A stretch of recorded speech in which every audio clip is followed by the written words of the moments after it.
आइए श्री रामचरित मानस बालकांड दोहा नंबर 87 से श्री रामायण पाठ का पठन शुरू कर रही हूँ।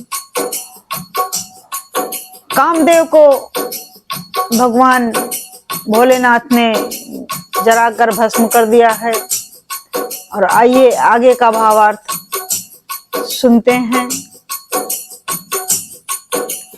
श्री गुरु चरण सरोज रजे निज मन मुकुर सुधारि बरनौ रघुबर बिमल जस जो दायक फल चारि। बुद्धिहीन तनु जानिके सुमिरौ पवन कुमारा। बल बुद्धि विद्या देहु महि हरहु कलेश विकारी। गजाननं भूतगणादि सेवितं कपूत जम्बो फलचार भक्षणम् उमासुतं शोक विनाशकारिकं नमामि विघ्नेश्वर पाद पंकजम्। नीलाम्बुज श्यामल कोमलांगं सीता समारोपित वाम भागं पाणो महासा चार चापं नमामि रामं रघुवंशनाथं। नमामि रामं रघुवंशनाथं। राम कथा के रसिक तुम भक्ति राज मत धीर। आए सुआसन बैठिए तेज पुंज कपिवीर। जय सिया राम जय जय सिया राम। हे बजरंगबली आकर के विराजो, आसन लगा हुआ है। श्री राम की कथा कह रही हूँ। दोहा नंबर 87 से कामदेव को शिव जी ने जलाकर राख कर दिया है। कामदेव की स्त्री अपने पति की यह दशा देखकर शिव जी के पास रोते हुए आ रही है।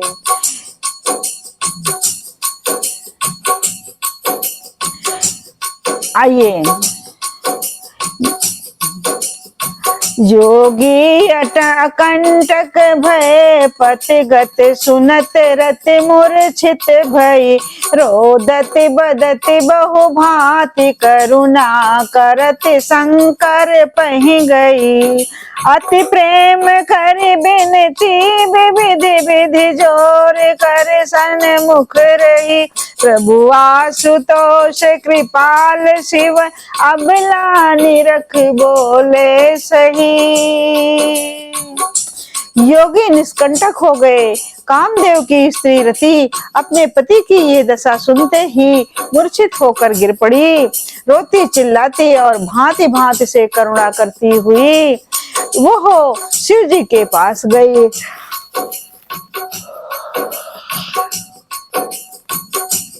अत्यंत प्रेम के साथ अनेकों प्रकार से विनती करके हाथ जोड़कर सामने खड़ी हो गई। शीघ्र प्रसन्न होले कृपालु शिव जी अबला असहाय स्त्री को देखकर सुंदर उसको सांत्वना देने वाले वचन बोले।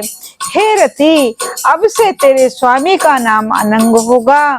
वह बिना ही शरीर के सबको व्यापेगा। अब तू अपने पति से मिलने की बात सुन। जब पृथ्वी के बड़े भारी भार को उतारने के लिए यदुवंश में श्री कृष्ण का अवतार होगा, तब तेरा पति उनके पुत्र प्रद्युम्न के रूप में उत्पन्न होगा।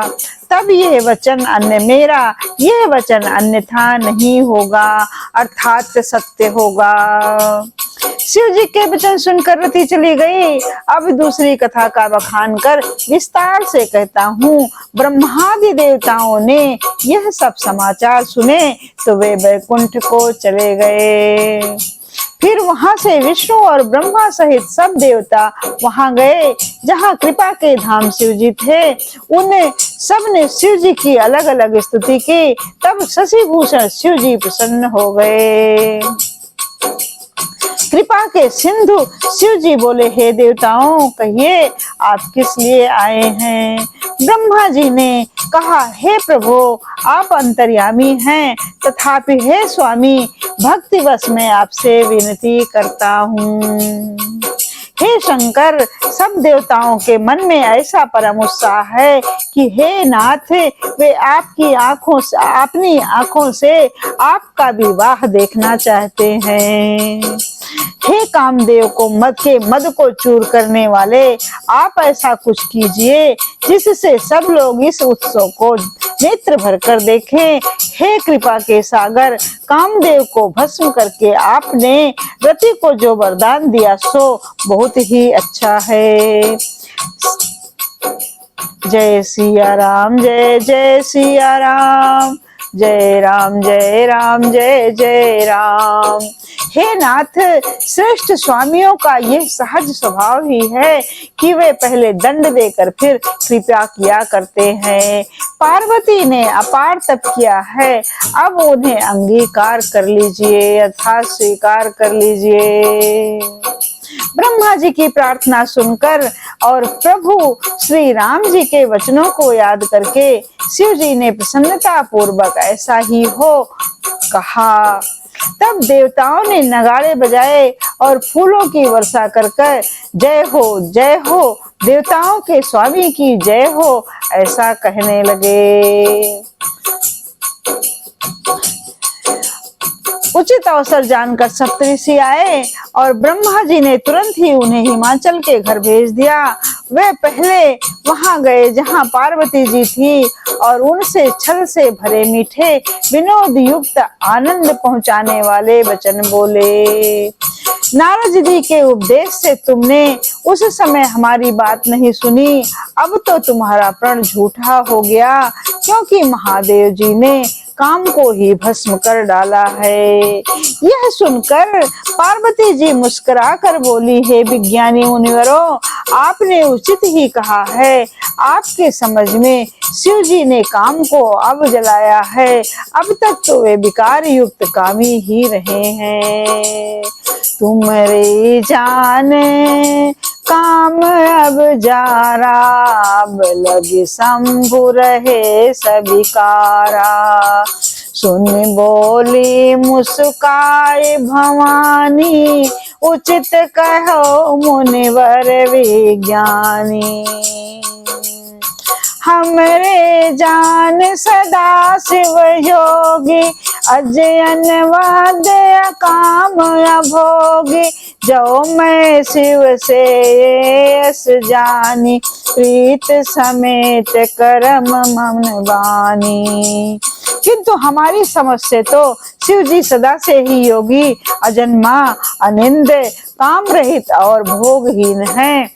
और यदि मैंने शिव जी को ऐसा ही समझकर मन वचन और कर्म से प्रेम सहित उनकी सेवा की है, तो हे मुनीश्वरों सुनिए, वे कृपा के निधान भगवान मेरी प्रतिज्ञा को सत्य करेंगे।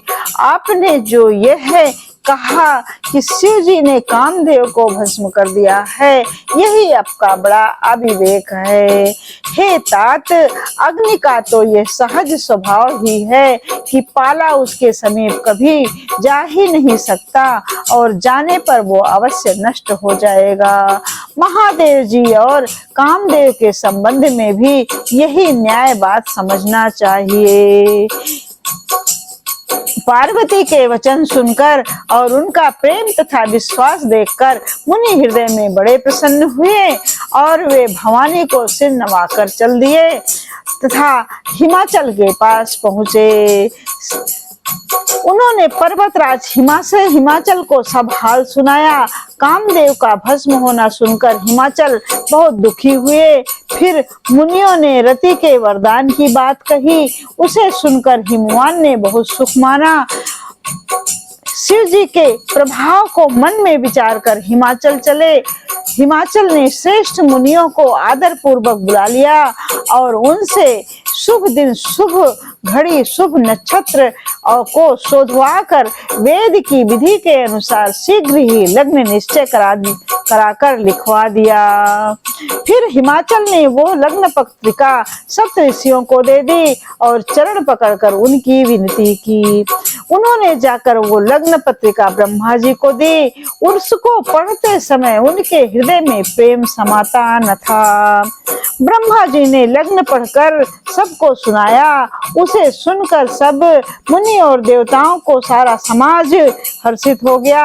आकाश से फूलों की वर्षा होने लगी, बाजे बजने लगे और दसों दिशाओं में मंगल कलश सजा दिए गए।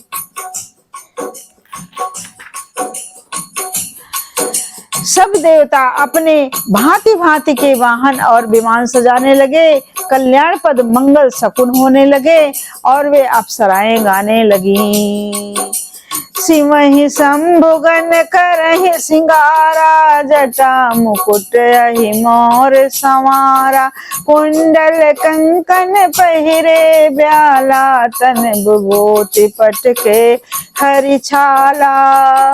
शिव जी के गण शिव जी का श्रृंगार करने लगे, जटाओं का मुकुट बनाकर उस पर सांपों का मोर सजाया गया। शिव जी ने सांपों के ही कुंडल और कंकन पहने, शरीर पर विभूति रमाई गई और वस्त्र की जगह बाघंबर लपेट दिया गया।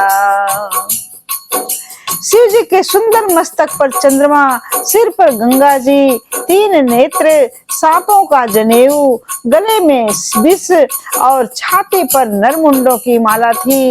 इस प्रकार उनका वेश अशुभ होने पर भी वे कल्याण के धाम और कृपालु हैं। एक हाथ में त्रिशूल और दूसरे में डमरू सुशोभित है। शिव जी बैल पर चढ़कर चले, बाजे बज रहे हैं। शिव जी को देखकर देवांगनाएं मुस्कुरा रही हैं और कहती हैं कि इस वर के योग्य दुल्हन संसार में नहीं मिलेगी। विष्णु और ब्रह्मा आदि देवताओं के समूह अपने अपने वाहनों सवारियों पर चढ़कर बारात में चले। देवताओं का समाज सब प्रकार से अनुपम परम सुंदर था, पर वे दूल्हे के योग्य बारात नहीं थी। तब विष्णु भगवान ने सब दिक्पालों को बुलाकर हंसकर ऐसा कहा, सब लोग अपने अपने दल समेत अलग अलग होकर चलो। बर अनुहारी बरात न भाई, हंसी करई हो परपुर जाई। बर अनुहारी बरात न भाई, हंसी करई हो परपुर जाई। विष्णु बचन सुन सुर मुस्काने, निज निज सेन सहित बिलगाने। हे भाई, हम लोगों की यह बारात बर के योग्य नहीं है, क्या पराये नगर में जाकर हंसी करवाओगे? विष्णु भगवान की बात सुनकर देवता मुस्कुराए और वे अपनी अपनी सेना सहित अलग हो गए। महेश जी महादेव जी यह देखकर मन ही मन मुस्कुराते हैं कि विष्णु भगवान के व्यंग्य वचन दिल लगी नहीं छूटते। अपने प्यारे विष्णु भगवान के इन अति प्रिय वचनों को सुनकर शिव जी ने भी भृंगी को भेजकर अपने सब गणों को बुलवा लिया। शिव जी की आज्ञा सुनते ही सब चले आए और उन्होंने स्वामी के चरण कमलों में सिर नवाया। तरह तरह की सवारियां और तरह तरह के वेश वाले अपने समाज को देखकर शिव जी हंसे। को मुखहीन विपुल मुख काहू, बहनो पद कर को बहु पद बाहु।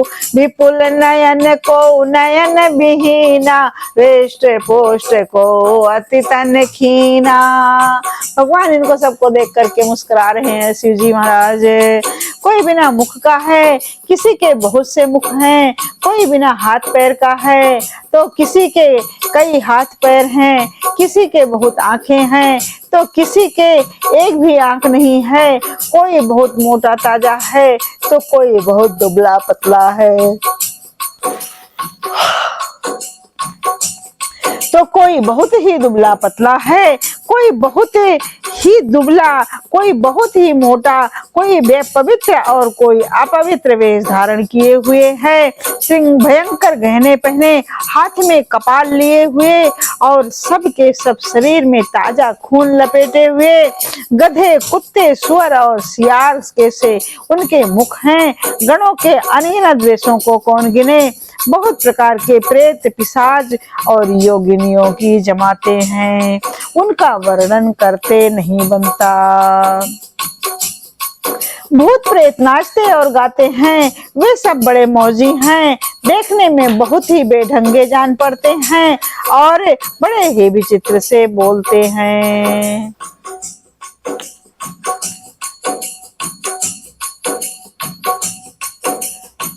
जैसा दूल्हा है अब वैसी ही बारात बन गई।